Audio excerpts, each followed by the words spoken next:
నర్సంపేటకు గోదావరి నీళ్లు పారించినటువంటి పెద్ది సుదర్శన్ రెడ్డి ఇంటికి కన్నీటి వరద పారుతోంది.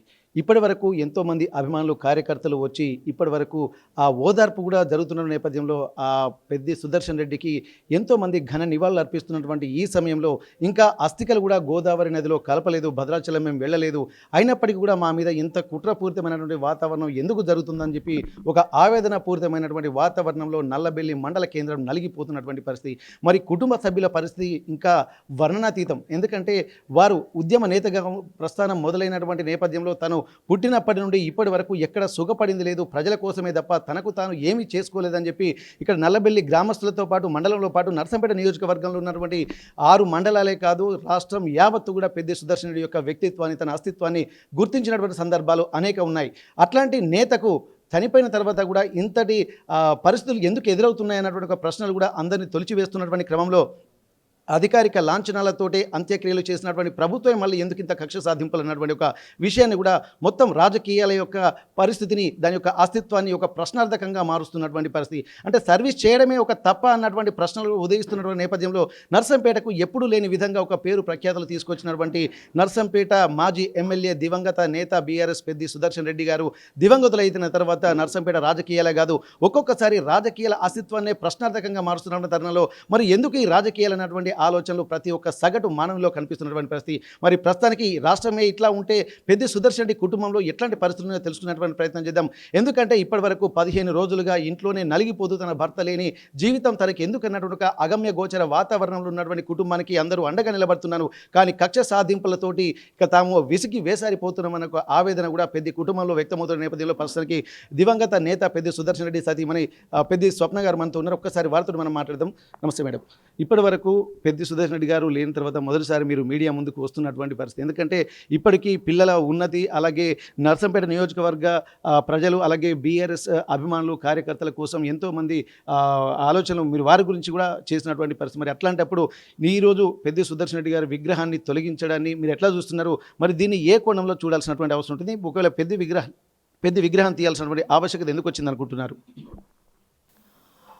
పెద్ది సుదర్శన్ రెడ్డి గారు ఆయన టీనేజ్లో ఉన్నప్పటి నుంచి ఆయన అంటే కాలం చేసే వరకు కూడా ప్రజా ఉద్యమాలు, ప్రజలకి ఏ విధంగా సర్వీస్ చేయాలా అనే ఆలోచనతోటి ఉండేది. ఎప్పుడు కూడా ఆయన పబ్లిక్ మనిషి, పబ్లిక్కే సర్వీస్ అందించిండు. ఎప్పుడు కూడా పెత్తందారులకు వ్యతిరేకమైన ఆయనది ఎప్పుడు ప్రశ్నించే గొంతుకనే అందరినీ ప్రశ్నించేది. ఉద్యమ స్ఫూర్తితోటే ఈ స్థాయి దాకా ఎదిగిన నాయకుడు. అలాంటి నాయకుడు జరిగిపోయినాక ఉద్యమకారుడు అయ్యో మమ్మల్ని వదిలిపెట్టి వెళ్ళిపోయింది అనేది జనాలలో ఒక స్ఫూర్తి మొదలైంది. అయ్యో పెద్ది లేడాయిగా అని చెప్పేసి ఆ రోజు ఆయన అంత్యక్రియ రోజు ఆ జనాలు, ఆ ఉద్యమ స్ఫూర్తి అవన్నీ అసలు అది వెలకట్టలేని జనసందోహం. అసలు అట్లాంటి వ్యక్తిని ఆ రోజు కాంగ్రెస్ ప్రభుత్వము స్పందించి మీకు అధికారిక లాంఛనాలు ఇస్తామని చెప్పేసి అప్పటిదప్పుడు హుటాహుటిన వాళ్ళు నిర్ణయం తీసుకొని వచ్చిళ్ళు ఏదో తూతు మంత్రంగా చేసిపోయారు. అది కూడా కరెక్ట్గా చేయలేదు. మేమంతా శోక సముద్రంలో అవన్నీ మేము సరిగ్గా చూడలేదు. అయితే ఇప్పుడు సడన్గా ఆయన విగ్రహాన్ని రాత్రి 3 గంటలకు అంతమంది పోలీసులను పెట్టి విగ్రహాన్ని తొలగించడం వెనుక అంటే నాకు అనిపిస్తున్న ఆంతర్యం ఏంటంటే కాంగ్రెస్ ప్రభుత్వానికి ఉద్యమం అనే వర్డ్ ఎక్కడ కనబడొద్దు, ఉద్యమకారులు అనేది ఎక్కడ కనబడొద్దు. ఎలాగైనా సరే పెద్ది అనే పేరును ఆనవాళ్ళు లేకుంటే నియోజకవర్గంలో చేర్పేయాలి. ఇప్పుడు ధర్మాన్ని పాలించేటోళ్ళు, ధర్మంగా బతికేటోళ్ళు ఉంటారు. వీళ్ళ మీద అరాచక శక్తులు ఎప్పటికీ ఏళ్తూనే ఉంటాయి, అరాచకం చేస్తూనే ఉంటుంది అనేది అందరికీ తెలిసిన విషయం ఇదే. అదేవిధంగా పెద్ది సుదర్శన్ రెడ్డి గారు ఆనవాళ్ళు లేకుండా నేను ఒక్కడనే ఏకచక్రాధిపతి అయి ఉండాలని మాధవరెడ్డి గారు ప్రస్తుతానికి అనుకుంటున్నారు. దాంట్లో భాగంగానే మా సారు జరిగిపోయి కనీసం 20 రోజులు కూడా అయితే లేదు. మేము ఇంకా ఆయన అస్థికలు మేము భద్రాచలంలో కలపలేదు. మా కుటుంబం, మా బంధువులంతా మేము ఇంకా శోక సముద్రంలో ఉన్నాం.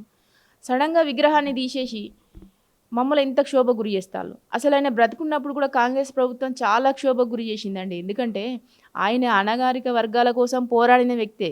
ఇలాంటి వ్యక్తి ఉండడం ఇష్టం లేదనే నా భర్తను చాలా విధాలుగా వేధించిళ్ళు. ఇక్కడున్న మాధవరెడ్డి గారు, పైనున్న కాంగ్రెస్ ప్రభుత్వం 100కు 100% నా భర్తను వేధించింది.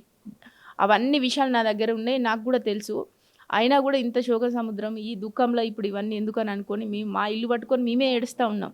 అయినా కూడా పోలీసు వాళ్ళు ఇప్పుడు మా ఇంటికి పొద్దుగాల వచ్చిళ్ళు, మార్నింగ్ 5కి ఏమో వచ్చిళ్ళు.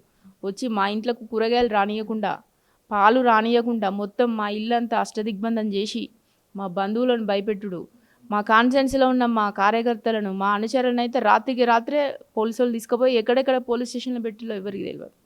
దీని అంతటి కారణం ఏంటంటే పెద్ది సుదర్శన్ రెడ్డి ఆనవాళ్ళు లేకుండా నర్సంపేటలో చెయ్యాలి. ఈరోజు మాధవరెడ్డి గారి జన్మదినం, ఆయన బర్త్డే అట. చనిపోయిన నా భర్త ఫ్లెక్సీలను తొలగించి ఆయన బర్త్డే ఫ్లెక్సీలను కట్టుకున్నాడు. దాని వెనుక ఆంతర్యం ఏందండి? ఇంత అప్రసమాజం అసలు ఎట్లా ఇంత ఘోరంగా ఉంటుందా? ఆయన ఒక ఉద్యమకారుడు, ఆయన 30 సంవత్సరాలు రాజకీయాలు అన్నాడు, మాజీ ఎమ్మెల్యే. అదే ఎమ్మెల్యే పదవులను కదా నువ్వు గెలిచి కూర్చున్నది, కనీసం ఆ గౌరవం ఇవ్వచ్చు కదా. ఎలాంటి గౌరవం లేకుండా అరాచకంగా ఈరోజు నర్సంపేటలో అరాచకం నడుస్తుంది. పోలీసు బూట్ల సప్పుడు తప్ప వేరే శబ్దం వినబడతలేదు ఊర్లల్లో. ఓకే, ఇప్పుడు పెద్ది సుదర్శన్ రెడ్డి గారు అంతిమయాత్రకు కూడా ఇంతమంది బందోబస్తు రాలేదు. కేసీఆర్ గారు వచ్చినప్పుడు కూడా, బీఆర్ఎస్ అధినేత వచ్చినప్పుడు కూడా ఇట్లాంటి పోలీస్ ప్రొటెక్షన్ కూడా లేదని చెప్పి అంటున్నారు. మరి ఈరోజు వచ్చినటువంటి పోలీసులు ఎక్కడ చూసినా అడుగడుగున నర్సంపేట నియోజకవర్గంలో నర్సంపేట హెడ్ క్వార్టర్లోనే కాకుండా 6 మండలాల్లో కూడా మొత్తం బీఆర్ఎస్ నేతల్ని, అలాగే ఉమ్మడి వరంగల్ జిల్లాలో ఉన్నటువంటి ప్రధాన నేతల్ని కూడా అరెస్ట్ చేసినటువంటి పరిస్థితి. మరి అప్పుడు లేని బందోబస్తు ఇప్పుడు విగ్రహం తొలగించినందుకు అనుకోవచ్చా, లేకపోతే నర్సంపేట ఎమ్మెల్యే దొంతి మాధవరెడ్డి బర్త్డే వేడుకల కోసం వచ్చిన అనుకోవచ్చా, లేకుంటే ఎట్లాంటి ఉద్రిక్తలు తలెత్తుకున్నాయి? ఏ రకంగా చూస్తారు దీన్ని? జిల్లా పోలీసు యంత్రాంగం అంతా కూడా దొంతి మాధవరెడ్డి గారి జన్మదినాన్ని పురస్కరించుకొని ఆయనకి ఇది కానికిచ్చిల్లండి. పెద్ది సుదర్శన్ రెడ్డి విగ్రహాన్ని తొలగించి దొంతి మాధవరెడ్డి గారికి ఆయన జన్మదినాన్ని పురస్కరించుకొని పోలీసు అధికారులంతా కానుకనిచ్చిళ్ళు. ఇది మనకు స్పష్టంగా అర్థమవుతుంది. ఇప్పుడు ఉద్యమ కాలంలో ఉద్యమ మూమెంట్ చేయాలంటే అప్పుడు కూడా కాంగ్రెస్ ప్రభుత్వం గిట్లనే అణగదొక్కేది, ఇట్లనే అణిచివేసేది మమ్మల్ని. అప్పుడు నర్సంపేటలో ఇప్పుడు మాకున్న కార్యకర్తలు అందరూ కూడా కొత్తగా వచ్చిన వాళ్ళు కాదండి. ఈయనెమ్మటి 25 సంవత్సరాల నుంచి ఉన్నోళ్ళు, వాళ్ళు ఎప్పటికీ ఉంటారు అన్నమాట. రాష్ట్రంలో ఎక్కడ మూమెంట్ చేయాలన్నా కూడా నర్సంపేట నుంచే మూమెంట్ జరిగేది వాస్తవానికి. వీళ్ళు ఇంత గట్టిగా ఉండే కార్యకర్తలు, ఉద్యమ స్పిరిట్ ఎక్కువ వీళ్ళకని చెప్పేసి వీళ్ళని ఎట్లయినా సరే అనగదొక్కాలి, అణిచివేయాలనే ఉద్దేశంతో ఈరోజు పోలీసు వాళ్ళని ఇంతమందిని దింపి మా కార్యకర్తలను కానీ మా అనుచరులను కానీ ఎక్కడక్కడ అష్టదిగ్బంధం చేసి. ఓకే, ఇప్పుడు రాజకీయ పరంగా చూస్తుందంటే ఇప్పుడు ఒక స్ట్రాటజికల్గానే మీరు చెప్తున్నటువంటి పరిస్థితిలో ఒక ఆనవాళ్ళు లేకుండా ఎవరి అస్తిత్వాన్ని నిరూపించుకునే క్రమంలో వాళ్ళు వెళ్తున్నటువంటి పరిస్థితులు మీరు చెప్తున్నారు. మరి అట్లాంటప్పుడు ఇక్కడ పెద్ది సుదర్శన్ రెడ్డి గారు ఉన్నటువంటి కాలానికి ఒక అధ్యాయం ముగిసిపోయింది అనుకోవచ్చు, మళ్ళీ కొత్త అధ్యాయాన్ని కూడా లెక్కించేటువంటి పరిస్థితులు కనిపిస్తున్నాయి. మరి దీంట్లో ఒక సంధిగా ఉన్నటువంటి ఇప్పుడు మీరు రేపు ఇప్పుడున్నటువంటి రాజకీయ పరిస్థితులని ఎట్లా సమీక్షించనున్నారు? రేపు భవిష్యత్తు ఆలోచనలు కూడా ఎట్లా ఉండబోతున్నాయి? ఇప్పుడు నర్సంపేట నియోజకవర్గంలో ఉన్నటువంటి బీఆర్ఎస్ నేతలు, కార్యకర్తలు, పెద్ద అభిమానుల నుంచి వస్తున్నటువంటి స్పందన రేపు భవిష్యత్తులో ఎట్లాంటి పరిస్థితులకు దారి తీయబోతుంది? ఇప్పుడు ఇక్కడ పెద్ది సుదర్శన్ విగ్రహాన్ని తీయడము, అలాగే దొంతి మాధవరెడ్డి ఎమ్మెల్యే గారి బర్త్డే వేడుకల సందర్భంగా ఈ సమకాలీన అంశాన్ని కూడా ఎట్లా చూడొచ్చు? మాకు అందరికీ ఉద్యమ దోస్తానండి, ఫస్ట్ రాజకీయాల తర్వాత. కానీ ఉద్యమం నుంచే మేము అంతా కలిసి ఉన్నాం కాబట్టి ఆ స్ఫూర్తి అనేది పోదు. మా కార్యకర్తలు వాళ్ళు ఎవ్వరు కూడా ఎంత భయపెట్టినా వాళ్ళు నిరాశపడరు. ఎందుకంటే వాళ్ళకు నాకు తోడు, నేను వాళ్ళకు తోడు. మేము ఎప్పుడు కూడా అట్లనే బ్రతకటోళ్ళము. వాళ్ళకి ఏదైనా ఆపత వచ్చిందన్న వాళ్ళు వస్తారు, నాకేదైనా ఆపత వచ్చిందన్న వాళ్ళు వస్తారు. పెద్ది సుదర్శన్ రెడ్డి గారు ఉద్యమ స్ఫూర్తిని అయితే ఏ కోశన కూడా వదిలిపెట్టాం. ఆయన ఉద్యమ స్ఫూర్తిని ముందుకు తీసుకెళ్తామండి. ఎందుకంటే ఆయన ఉద్యమాల నుంచి వచ్చిన వ్యక్తి. ఆయన చనిపోయే వరకు కూడా ఈ ప్రభుత్వం మీద, ఈ కుటిల ప్రభుత్వం మీద పోరాటం చేస్తూ చనిపోయారు. ఆయన ఊరికి ఆయన ఏం రిటైర్మెంట్ అయ్యి చనిపోలేదు, ఇంట్లో కూర్చొని చనిపోలేదు.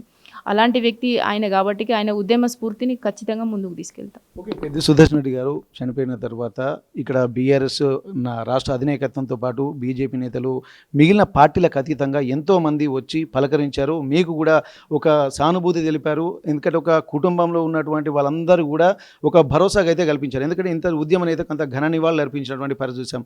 మరి నర్సంపేట ఎమ్మెల్యేగా ఉన్నటువంటి దొంతి మాధవరెడ్డి గారు మీ దగ్గరికి వచ్చి పరామర్శ చేశారా, లేకపోతే ఫోన్లో కానీ సానుభూతి ఏమైనా పలకరించారా? మరి మీ నియోజకవర్గంలో ఉన్నటువంటి పరిస్థితులు ఎట్లా ఉన్నాయి? ఒకవేళ తను తెలియకపోతే మరి ఏ ఉద్దేశంతో ఇట్లా అనుకోవచ్చు? లేదండి, అంత పెద్ద ఉద్యమ నేత ఆయన జరిగిపోయిన ఆయనకు తెలియకుండా ఉంటుందా? కానీ నేను మా రోజు రోహిణి హాస్పిటల్ నుంచి మేము హైదరాబాద్కి వెళ్ళగానే పొంగులేటి శ్రీనివాసరెడ్డి గారితో వచ్చారట. నేను సరిగ్గా చూడలేదమ్మా, అందులో వచ్చి వెళ్ళిపోయారట. కానీ అప్పటి నుంచి ఇప్పటి వరకు మమ్మల్ని ఎవ్వరు అట్లా పరామర్శించలేదండి.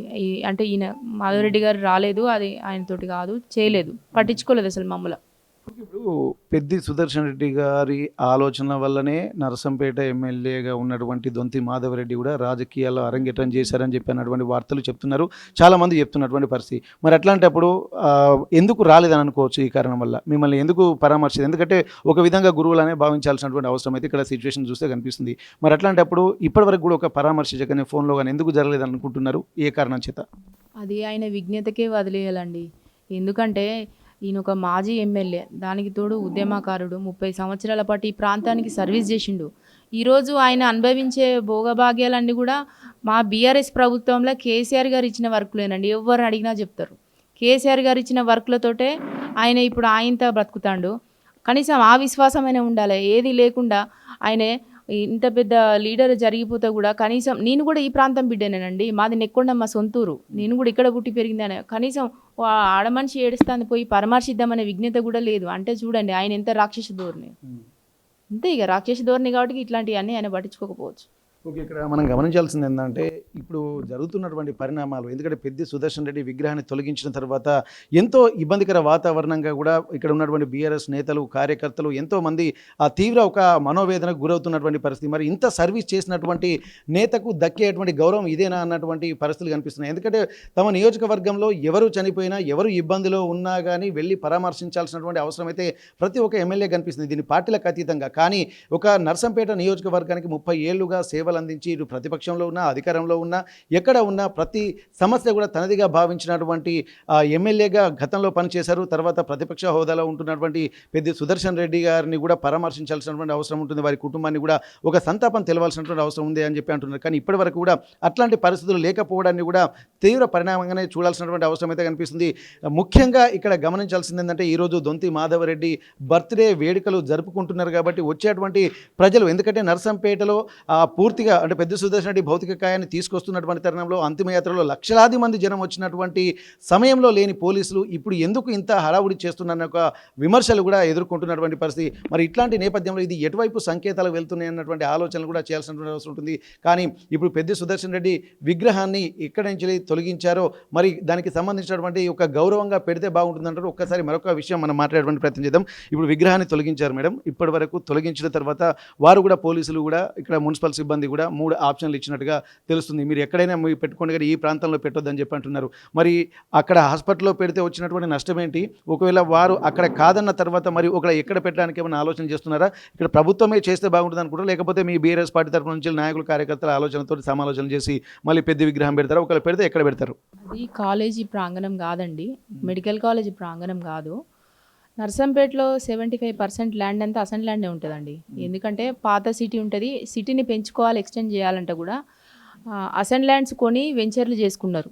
అదే ఒక 15 సంవత్సరాల నుంచి జరుగుతున్న ప్రక్రియ. అసెంట్ ల్యాండ్సే కొంటారు, వాటిలోనే వెంచర్ చేస్తారు, బిల్డింగ్ కట్టుకుంటారు. సిటీ అనేది పెరిగిపోయింది, ఖానాపూర్ దాకా, బ్రిడ్జ్ దాకా పెరిగిపోయింది వాస్తవానికి. ఇప్పుడు మా సారు విగ్రహం పెట్టింది కూడా ఒక ప్రైవేట్ ల్యాండ్, ఒక అసెంట్ ల్యాండ్ ఓనర్ ఆమె మెడికల్ కాలేజీకి అమ్ముతుందండి. కొన్ని ఎకరాలు, ఒక 20-30 ఎకరాలు అమ్ముతుంది ఆమె, కోరమ్మ అనేటామె అమ్ముతుంది. అమ్ముతనే దొడ్డమోహన్ సార్ కొని ఆ ల్యాండ్ను గవర్నమెంట్కు ఇచ్చేస్తాడు మెడికల్ కాలేజీ కోసం. ఈ కోరమ్మ 30 గుంటలు ఉంచుకుంటే ప్రైవేట్ వ్యక్తులు, వాళ్ళు కూడా మా దళితులే, ఆ దళితులు కూడా ఆ 30 గుంటలు కొంటారు. కొన్న దాంట్లో ఇప్పుడు మన విగ్రహం పెట్టిన ఆయన ఒక పార్ట్నర్ అన్నమాట. అంటే అది ఆయన ప్రైవేట్ ల్యాండ్, ఆయన సొంత ల్యాండ్. ఇప్పుడు ఆయనే వాళ్ళ ఫాదర్ విగ్రహం పెట్టుకున్నాడు అనుకోండి, ఇంత ఇష్యూ కాకపోవు. ఇది పెద్ది సుదర్శన్ రెడ్డి విగ్రహం అయ్యేసరికి దాన్ని వీళ్ళు జీర్ణించుకోలేక ఆ విగ్రహాన్ని తొలగించే ఏర్పాటు చేస్తారు వీళ్ళు. ఇప్పుడు మేము జనసంచారం ఉన్న ప్రాంతంలో విగ్రహం పెట్టి మాది ఇక్కడే ఉండాలి, మా సార్ది ఇక్కడే ఉండాలని మేము పట్టుబడట్లేదు కదా. అది కాలేజీకి ఆపోజిట్లో ఉన్న ఒక ప్రైవేట్ వెంచర్, ఆ వెంచర్లో ఈ విగ్రహం పెట్టబడ్డది. ఆ విగ్రహాన్ని కూడా మళ్ళా ప్రభుత్వము వాళ్ళంతటా వాళ్ళే నిస్వార్థంగా ఈ విగ్రహాన్ని పునఃప్రతిష్ఠ చేస్తే అందరికీ గౌరవం అండి. అంతేగాని మేము ఏదో కోరరాని కోరిక కోరడం లేదు, మేము కోరిక సబబే. ఇప్పుడు సిటీలో 75% అంతా అసెంట్ ల్యాండే. ఇప్పుడు ఈ అసెంట్ ల్యాండ్ అనే చర్చ ఎందుకు ముందుకు తీసుకొస్తారు? జిల్లా అధికారులు కూడా ఆ కొమరామ అనే ఆమెను పిలిచి బెదిరించారట, నీ ల్యాండ్ మేము వెనక్కి తీసుకుంటాం, నువ్వు వాళ్ళకి ఎందుకు ల్యాండ్ అమ్మినవు అని. అంటే జిల్లా అధికారులు కూడా ఎందుకు పెద్ది సుదర్శన్ రెడ్డి గారిని టార్గెట్ చేసి ఆయన విగ్రహాన్ని పెట్టడానికి వాళ్ళు కూడా ఎందుకు ఒప్పుకోవట్లేదు? దీని వెనుక అంతర్యం ఏంటి? అంటే పెద్ది సుదర్శన్ రెడ్డి గారు ఆనవాళ్ళు లేకుండా చేయాలి, ఉద్యమ స్ఫూర్తిని తొక్కేయాలనే ఉద్దేశమే అని నేనైతే అనుకుంటున్నా. ఓకే, ఒకవేళ పెట్టాలనుకుంటే మళ్ళీ ఈ నర్సంపేటలో ఎక్కడ పెద్ద సుదర్శన్ విగ్రహం పెట్టాలనుకుంటున్నారు మళ్ళీ? మేము ఆల్రెడీ ప్రైవేట్ దాంట్లో పెట్టినాం కదండి, దాంట్లోనే కొనసాగిస్తే మంచిది. ఇంకా ప్రభుత్వానికి మంచిగా మేమైతే చేతులెక్కి మొక్కుతాను. మాకు ఇంకొక 5-6 గుంటల జాగిస్తే ఆ విగ్రహాన్ని మంచిగా పెట్టుకొని దాని చుట్టూ ఏదైనా గార్డెన్ లెక్క చేసుకుంటాం అంతే. మేమేం పెద్ద కోరకట్లేదండి. మేము ఇన్ని సంవత్సరాలు రాజకీయం చేసి ఈ ప్రాంతాన్ని ఇంత అభివృద్ధి చేసింది కాబట్టి కొంచెం గౌరవించమని కోరుకుంటున్నాం అంతే, వేరే ఏం కోరుకోవట్లేదు మేము.